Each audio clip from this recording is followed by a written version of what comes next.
my Alberta family. This is the Prince of Alberta. Don't worry, last name comes with no status or no money. Yeah, it's been a while since I've done a video. I've been kind of busy, but there's been a lot going on. We got our 300,000, which is great. And I kind of still look at it like back when Kenny was in a premier of Alberta. We got 67% of Albertans wanting the transfer payments gone. Nothing happened. But I still look at that. But also, I look at 300,000 people, and I know they have 5 friends and acquaintances. That's just not family. But they have 1 or 2 that didn't sign the referendum, and reasons we don't know. But when the vote goes through in October, and I'm pretty sure it still is, they're going to vote to leave the federal. It's the Federalists. We're leaving the Federalists. We want to help Canadians. We want to help Albertans. We want to help everybody. But and that's what I want to show you here is the two. I was gonna call them ass diapers, but well, I still did. But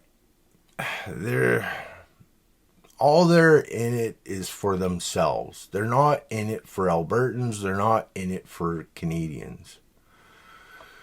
And I don't want to give them too much time, but I'm gonna show you here just a little clip, and I just want to tell you, they're nobodies. They're absolute nobodies.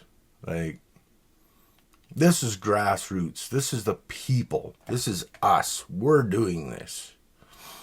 We're fed up with it. We're done.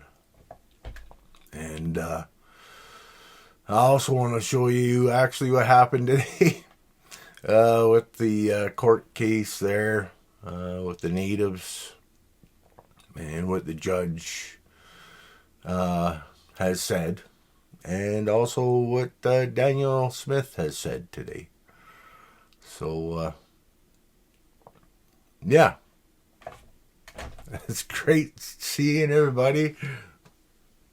This is happening. We're still doing this. Enjoy my video. Group called the Centurion Project. Elections Alberta says the list was legally obtained by the Republican Party of Alberta. How it wound up with the Centurion Project is still under investigation by both Elections Alberta and the RCMP.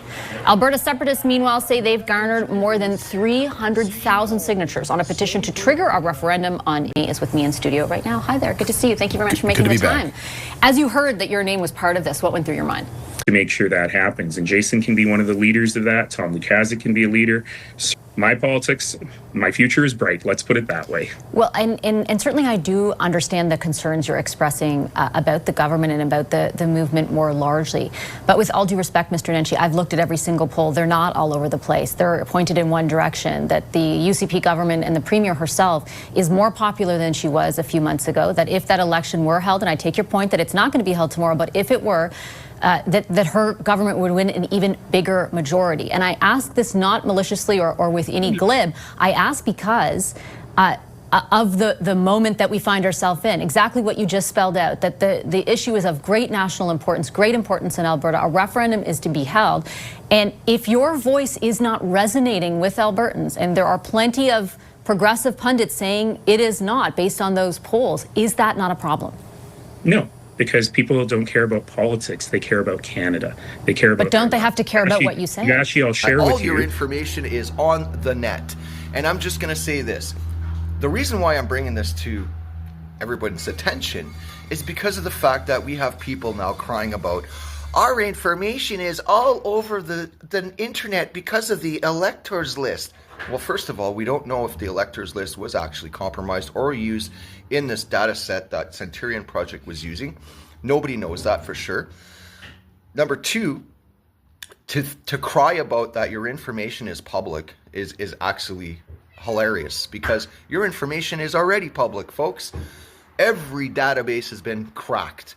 So let's start with the RCMP firearms verification database, and for your pals, all on the dark web, all compromised. The RCMP didn't even do a thing about it. That's number one. Number two, how many times did the CRA get hacked? Oh, I don't know. Since 2020, I think about 10 times, right? And all your information, including your SIN numbers and your bank account numbers, are probably on the dark web. Let's see. You shopping. I don't know. You signed up to TELUS and got a cell phone? TELUS's entire database got compromised. How many other organizations and companies of online shopping that you sign up to that got compromised? Let's recap. I don't know. London Drugs, eBay, PayPal, all these things. All your information is on the dark web, folks. It can be purchased. Okay, these lists can be purchased from anywhere from $500 to $10,000. There's even all this confidential informants for the RCMP, the OPP, and other police forces out there. A whole rat list, of confidential informants is on the dark web. And the police know this, right? The government knows this. And if you want to even go further, Elections Canada was hacked a long time ago, and your information is out there, and nobody says nothing. And the Prime Minister and the King's Privy Council refuse to let everybody know that. And the thing is the media's reported on these breaches consistently, ransomware, all this stuff. But you guys are worried about Alberta's electoral list? Really? I don't know, man. We really got some issues in this country, and and the level of mentality, on this whole issue is just blowing my mind. So, again, you've already all been hacked. You already all have your information on the dark web, and you can thank the Canadian government for not securing that, because they fired guys like me over the job so they can outsource it to India so that we can get scammed, folks. That's right. And don't forget, the Canadian government hires black hat hackers to hack things like the Give, Send, Go, to take all the donors who donated to the Freedom Convoy, and guess what? Leaked that to the CBC, because the CBC was the proponent to pay Aubrey Cottle to hack the Give, Send, Go by the Liberal government of Canada. So that's where we're at here. Yeah, so I just wanted to show you that little clip there. The guy's right. Like, your information is out on the internet. It's everywhere. The governments know about it. RCMP know about it. I don't know, like, even Facebook, when it started out, everybody put their information on, and they kind of clamped down a little bit. You could decide if you want your information shown, but the information's there. And with TikTok, is all these platforms, and Kenny and Nenchi, all they're doing is using this to put fear into Canadians and people. Yeah, we should do better with that, but the ship has sailed on that a bit, and I don't know, maybe in the future we can figure something out. But your information's out there. If they want digital IDs, your information's going to be out there. But yeah, I wanted to show you this. This is from the CBC. This came out today. The future of Alberta separation petition unclear as judge rules in favor of First Nations challenge. So, yeah, the judge ruled on that. Leonard's conclusion says there was an error of law, rendering the chief electrical officer's decision unreasonable. Well, yeah, there's 300,000 people that signed the referendum, and then another 4,000 with what's his face there, but Jeff Rath, Sylvester, lawyers unhappy of the decision. Everybody's unhappy of the decision. It's like there's no democracy, freedom to do what we want. And that's what this whole thing's about. The Federalists don't want us to have a decision on our lives.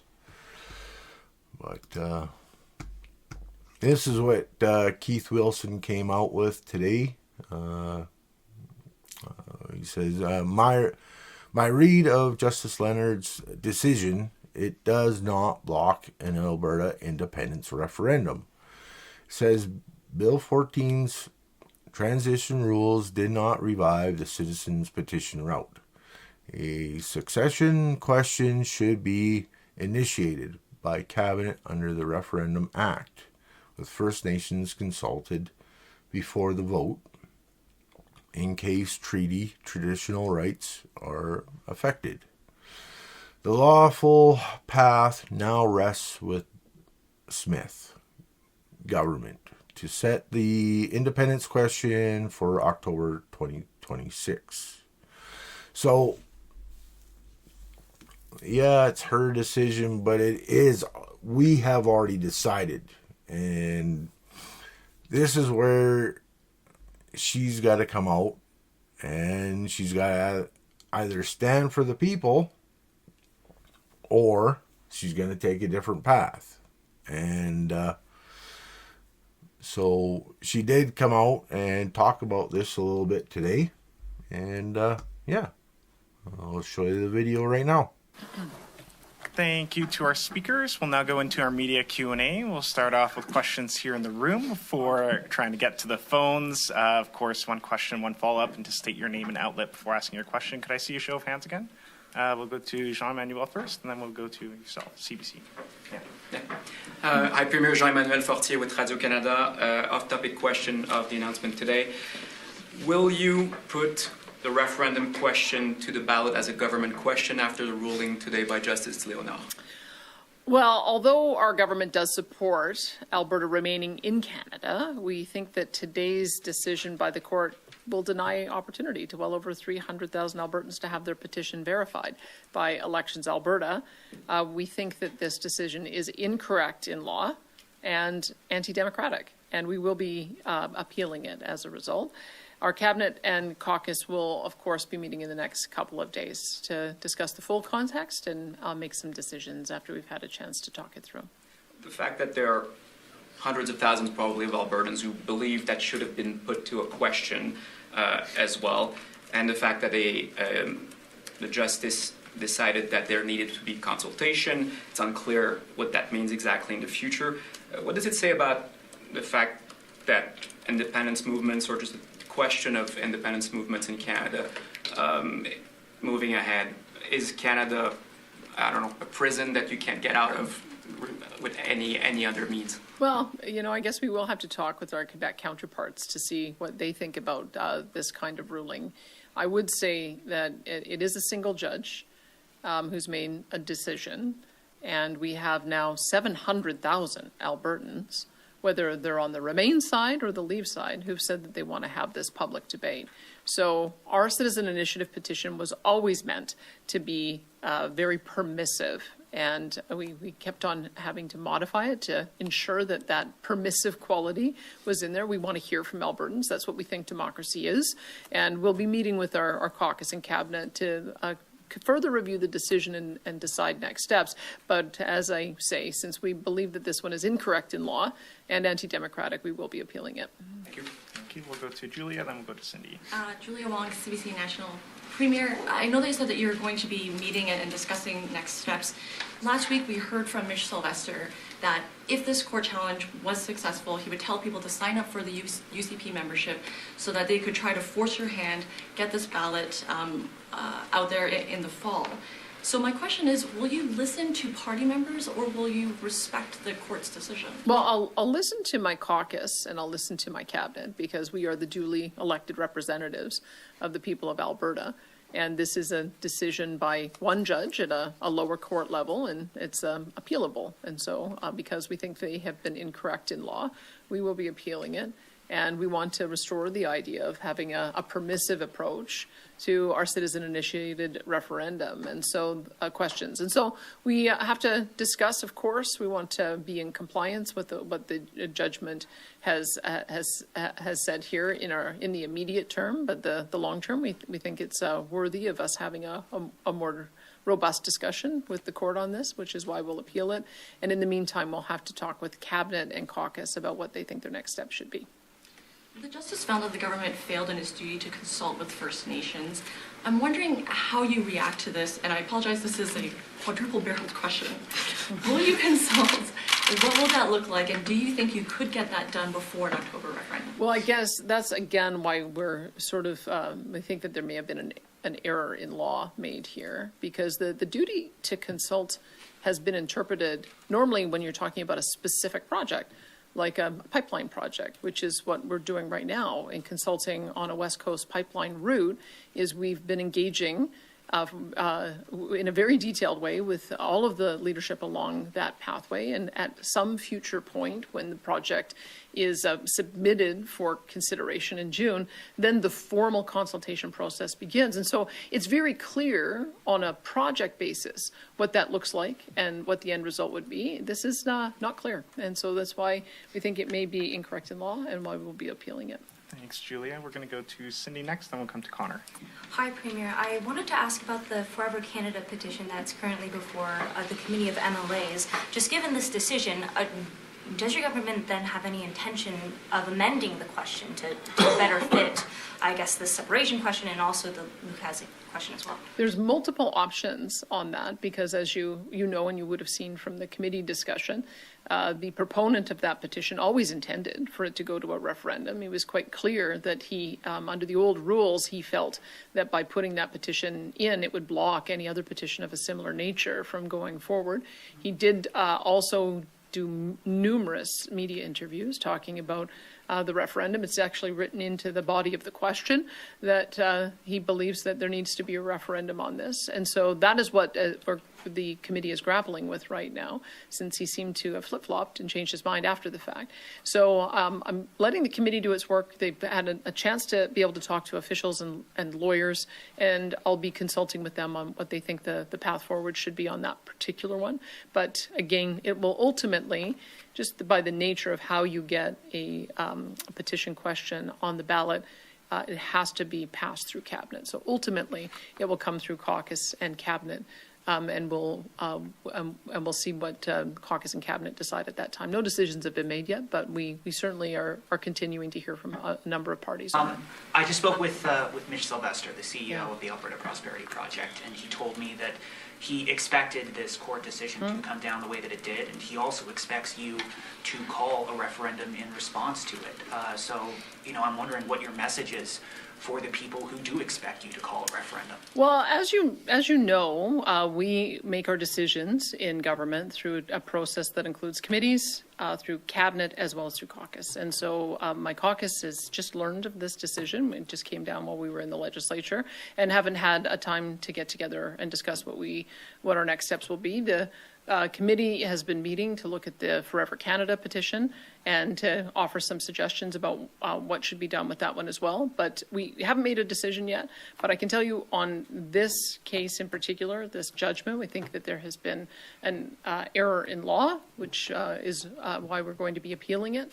And we think it's anti-democratic. We want to make sure that citizens who participate in good faith in this process have an expectation that the Elections Alberta is going to validate their signatures. That's been stopped in this case, and that's part of the reason why we're going to appeal. deal, but we'll have more to say once I have had a chance to talk with Cabinet and caucus.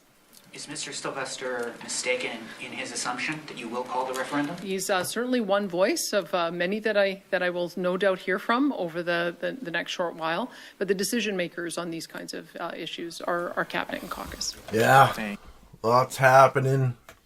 Lots more is going to happen.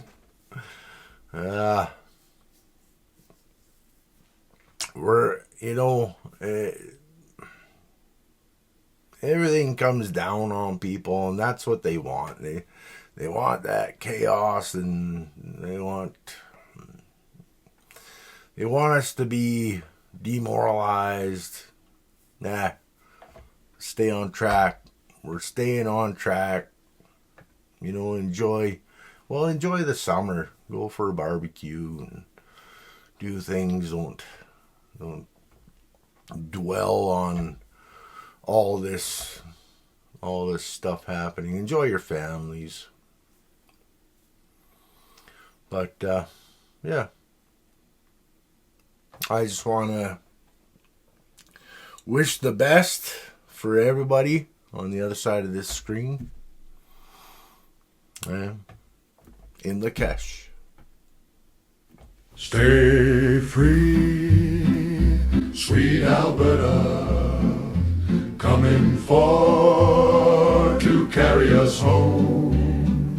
Stay free, sweet Alberta, coming for to carry us home.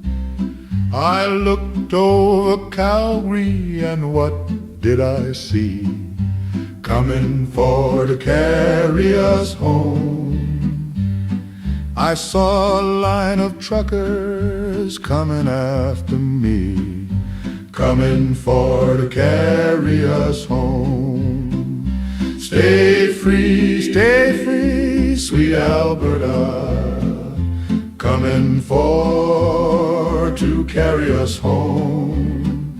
Stay free, sweet Alberta, coming for to carry us home.